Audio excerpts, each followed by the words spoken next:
Contract marriage भाग 46. मागील भागात एक उपाय आहे, जोया मध्येच म्हणाली तशा दोघीही काय या आविर्भावात तिच्याकडे पाहत होत्या.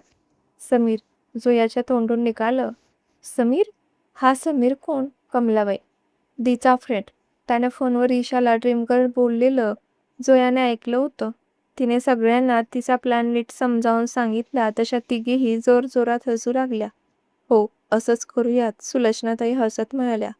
जोया, खरंच मोठी झालीस हा तू, सुलक्षणाताई बोलल्या. जोया तसंच दात दाखवत हसत होती. याचा एक फायदा नक्कीच होईल, जोया पुन्हा म्हणाली. कोणता? दोघीही एकसाथ मिळाल्या. यामुळे जिजूचं दीवर खरंच किती प्रेम आहे ते समजेल आणि आपलं कामही होईल, जोया म्हणाली. तसं तिघीही पुन्हा खळखळ हसल्या. आता पुढे. रात्रीचे 8 वाजले होते. गोल्डन रोडचा पूर्ण ओपन स्पेस माणसांची गर्दी जमली होती. रात्रीचा तो भव्य क्षण पाहण्यासाठी जो तो एक्साइट दिसत होता. ईशासोबत रयतची पूर्ण फॅमिली त्या ठिकाणी शो पाहण्यासाठी आली होती. ईशाने आज पहिल्यांदाच गोल्डन रे मध्ये पाऊल टाकला होता. एवढी मोठी कंपनी, ओपन स्पेस ती पहिल्यांदाच पाहत होती. ठिकठिकाणी चेअरची अरेंजमेंट केली होती. रेड कार्पेट टाकले होते. पार्किंग पूर्ण गच्च भरलं होतं. वेगवेगळ्या देशांमधून वेगवेगळे बिझनेसमॅन, फॅशन डिझायनर्स आणि सेलिब्रिटी तिथे आले होते. शहरातील सर्वात मोठं आणि आलिशान ऑडिटोरियम प्रकाशाने उजळून निघालं होतं. मीडियाचे कॅमेरे सतत फ्लॅश होत होते. समोर लाईटच्या प्रकाशात झगमगणारे रॅम्प नजर खिळवून टाकत होतं. ईशाने त्या भव्य ऑडिटोरियममध्ये प्रवेश केला तसा जॉन समोरून चालत आला. त्याने सर्वांचं वेलकम केलं. वेलकम मॅम, जॉन सर्वांकडे पाहत अदबीने म्हणाला आणि तो त्यांना त्याच्या जागी घेऊन आला. रॅम्पच्या अगदी जवळच त्यांची जागा जॉनने रोखून ठेवली होती. रयतच्या या शोमध्ये फॉरेनमधील एक सुप्रसिद्ध बिझनेसमॅन शिखा तसेच USA मधील लिली मारिया या टॉप कंपनीसुद्धा त्यात पार्टिसिपेट करत होत्या. एकूण 5 कंपन्यांनी यात हिस्सा घेतला होता. ईशा सर्व मन लावून पाहत होती.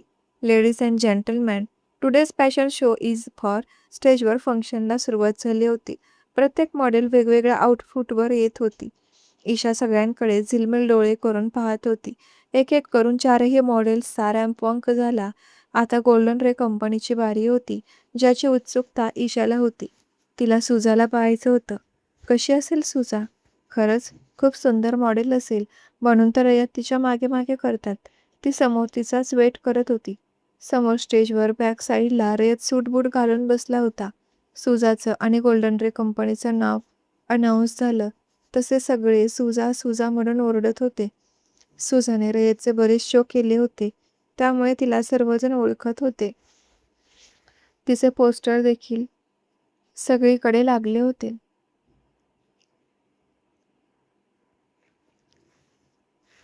पण नाव अनाऊन्स होऊन आता अर्धा तास झाला तरी सुजा रॅम्प वॉकसाठी आली नव्हती. पब्लिकमध्ये आता हळूहळू गोंधळ ऐकू येत होता. ईशाने काळजीने स्टेजवर पाहिलं. जॉन येऊन रयतच्या कानात पुटपुटला तसं रयत ताडकड स्टेजवर उठून उभा राहिला. त्याने अर्ध्या तासाचा ब्रेक सांगितला आणि आतमध्ये असलेल्या रूममध्ये जॉनच्या मागे गेला. व्हॉट नॉनसेन्स, तू कन्फर्म केलं होतं ना? मग? रयत रागाने जॉनची कॉलर पकडत बोलला. सर, मी नीट कन्फर्म केलं होतं. सुजा मॅमनी स्वतः फोन करून त्या येणार असं कळवलं होतं, म्हणून मी शांत होतो. पण आता ऐनवेळी त्या आल्या नाहीत, जॉन घाबरून म्हणाला. व्हॉट हॅपन्ड रयत? Where is Suja? बाहेर सर्व तिची वाट पाहत आहेत. केदार तिथे सुजाला शोधत आला होता. सुजा आली नाही. इनफॅक्ट तिने फोन करून येते असं कळवलं, पण आतापर्यंत यायला हवी होती. मला असं वाटतं ती मुद्दाम करत आहे.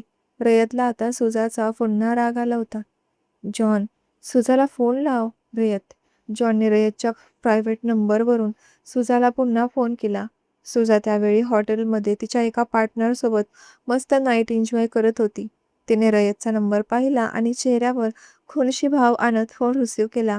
हाय बेबी. सुजा ड्रिंकचा ग्लास हातात घेऊन मस्त बेडवर पार्टनरच्या छातीवर पडून बोलत होती. ती एक घोट स्वतः आणि एक घोट त्या पार्टनरला पण देत होती. सुजा, तुला आता इथे असायला हवं. Where are you? रयत त्याचा राग शांत करण्याचा प्रयत्न करत बोलला. मी तिथेच आहे जिथे माझे सर्व लाड पुरवले जातात. सुजा, तू पुन्हा चीट करतेस. या रयत देशमुखशी चीट करतेस तू. खूप महागात पडेल तुला. लवकर जिथं कुठं असशील तिथून निघून ये. नाही आले तर काय करशील? माझे सर्व कॉन्टॅक्ट काढून घेशील ना? सुजा बोलली तशा रयतच्या हाताच्या मुठी लगेच बंद झाल्या. बिनधास्त घे. तसंही आज तुझ्या शोची मी पूर्ण वाट लावली आहे.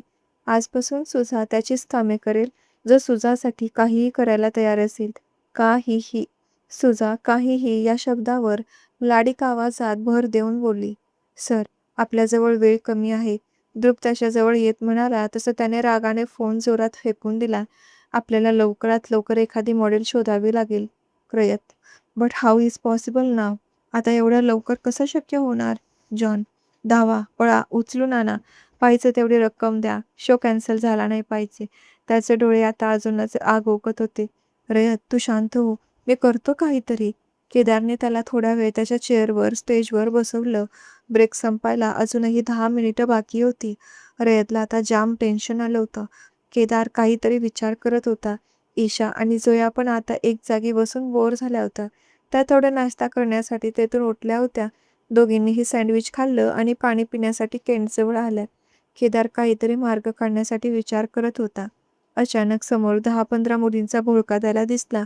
त्याने काहीतरी विचार केला आणि तेथील सर्व मुलींना जवळ बोलावून घेतलं. त्याने सर्व मुलींची चौकशी केली, पण मॉडेलिंगसाठी कोणीच तयार होत नव्हतं. सर, ही करेल मॉडेलिंग. फक्त ड्रेस घालून चालायचंच तर आहे. त्या मुलींच्या मागून एक मुलगी दुसऱ्या मुलीचा हात धरून तिला तिथे घेऊन आली होती. तिला पाहून जॉन आणि ध्रुव तर डोळे मोठे करून एकमेकांना पाहत होते. कारण हा शो काही साधा नाही हे त्या दोघांनाही माहीत होतं. खरंच? तू करशील मॉडेलिंग? केदारने तिच्याकडे पाहत विचारलं. ती नाही म्हणून मान हलवणार होती, पण तिच्यासोबत आलेल्या दुसऱ्या मुलीने लगेचच तिच्याकडे डोळे मोठे करून पाहिलं आणि तिने लगेच सॅड फेस करत हो मध्ये मान डोलावली. बघा सर, मी म्हटलं ना तिची इच्छा आहे. तिचं एज्युकेशन पण याच फील्डमधील आहे. दुसऱ्या मुलीने त्या मुलीला तिथेच सोडलं आणि ती तिला ऑल द बेस्ट विश करून निघून गेली. केदारने लगेच तिला चेंजिंग रूममध्ये घेऊन जायचे इंस्ट्रक्शन दिले. त्या लेडी मेकअप आर्टिस्टने तिचा खूप छान मेकअप केला. लांब असणारे केस मस्त सेटअप करून पाठीवर मोकळे सोडले. मुळातच गोरा रंग, त्यामुळे तो स्पेशल डायमंड लावलेला ड्रेस पाहून ती त्याकडे भान हरपून पाहत होती. ओरिजिनल डायमंड होते ते. तिचं ते मुळातच सडपातळ शरीर, त्यात भरदार ड्रेस कॅरी करायची तिला सवय नव्हती. त्यामुळे तिला जागोजागी स्टेपल केलं होतं. तो ड्रेस तिला असा बसला जसा की तो तिच्यासाठीच बनवला गेला होता. हळूहळू तिचा पूर्ण मेकओव्हर करून झाला होता. तिने स्वतःला आरशात पाहिलं. स्वतःच्याच रूपाला भुलली होती ती. इतकी मादक आणि क्यूट दिसत होती ती. मनात भीती वाटत होती तिच्या. तिने कॉलेजमध्ये छोटे मोठे रॅम्प वॉक केले होते, पण असा एकदम मोठ्या शोमध्ये ती पहिल्यांदाच पार्टिसिपेट करत होती. मला हे जमेल का? आणि नाही जमलं तर? विचारानेच हात थरथर कापत होते तिचे. इकडे रयत मात्र जाम टेन्शनमध्ये होता. त्याला आता घाम आला होता. आतमध्ये काय चालू असेल? मॉडेल मिळाली असेल का? नाही ते विचार मनात घोळत असताना ब्रेक संपला. पुन्हा गोल्डन रे कंपनीचं नाव अनाऊन्स केलं गेलं. आता नक्कीच शो कॅन्सल होणार. त्याला काळजी वाटत होती. त्याने काळजीने रॅम्पकडे नजर टाकली. एक मुलगी तिथे उभी होती. जसा मोठा स्पॉटलाईट तिच्यावर पडला आणि म्युझिकला सुरुवात झाली, तशी मस्त मादक स्टाईलने रॅम्प वॉक करत समोरून येत असलेल्या ईशाला पाहून रयत जाग्यावरून उठून उभा राहिला. त्याने तिला त्या ठिकाणी स्वप्नातही अपेक्षित केलं नव्हतं. ईशानेही हे सगळं जोयाच्या सांगण्यावरून केलं होतं. तर मग मैत्रिणींनो, काय होईल पुढच्या भागात? कमेंट करून नक्की कळवा. भाग आवडला असेल तर एक छोटे स्टिकर्स आणि लाईक देऊन चॅनेलला सबस्क्राईब करा, जेणेकरून येणाऱ्या नवीन भागाचं नोटिफिकेशन तुमच्यापर्यंत लवकर पोहोचेल. Thank you for watching.